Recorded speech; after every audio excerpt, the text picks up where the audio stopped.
नमस्कार, मी प्राध्यापक दैकुळे सर।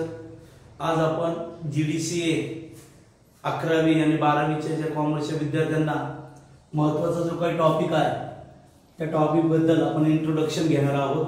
म्हणजे बेसिक ज्या गोष्टी डेप्रिसिएशन अकाउंट करण्यासाठी उपयुक्त आहेत ते आपण पाहणार आहोत। डेप्रिसिएशनचा जो प्रॉब्लेम असतो तो 10 मार्कासाठी असतो।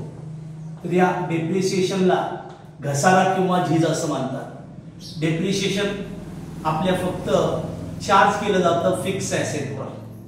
फिक्स ॲसेटवर डेप्रिसिएशन चार्ज केलं जातं।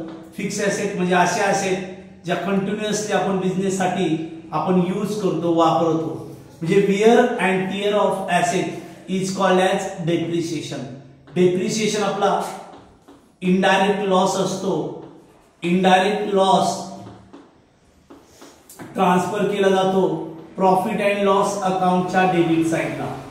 प्रॉफिट आणि लॉस अकाउंटच्या डेबिट साइडला इनडायरेक्ट एक्सपेन्सेस आहे म्हणून तो शो केला जातो। डेप्रिसिएशनचा जो काही रेट असतो तो ऑलवेज पर्सेंटेज मध्ये दिलेला असतो।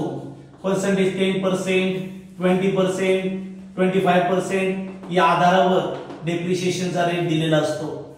डेप्रिसिएशनच्या दोन पद्धती असतात कॅल्क्युलेशनच्या।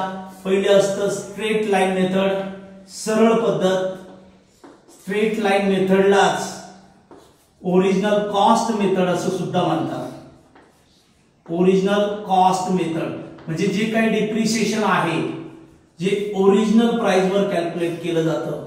ओरिजिनल प्राइस ज्या किमतीला ऍसेट विकत घेतली त्या किमतीवर डेप्रिसिएशन काढणं म्हणजे स्ट्रेट लाईन मेथड। आणि दुसरी written down value method. Written down value मेथडलाच आपण रिड्युसिंग बॅलन्स मेथड असं म्हणतो। रिड्युसिंग बॅलन्स मेथड मध्ये जे काय डेप्रिसिएशन चार्ज केलं जातो, जो काय बॅलन्स असतो, बॅलन्स ऑफ ॲसेट वर डेप्रिसिएशन चार्ज केलं जातं त्याला रिटर्न डाउन व्हॅल्यू मेथड असं म्हटलं जातं। या दोन पद्धतीने प्रॉब्लेम सोडवला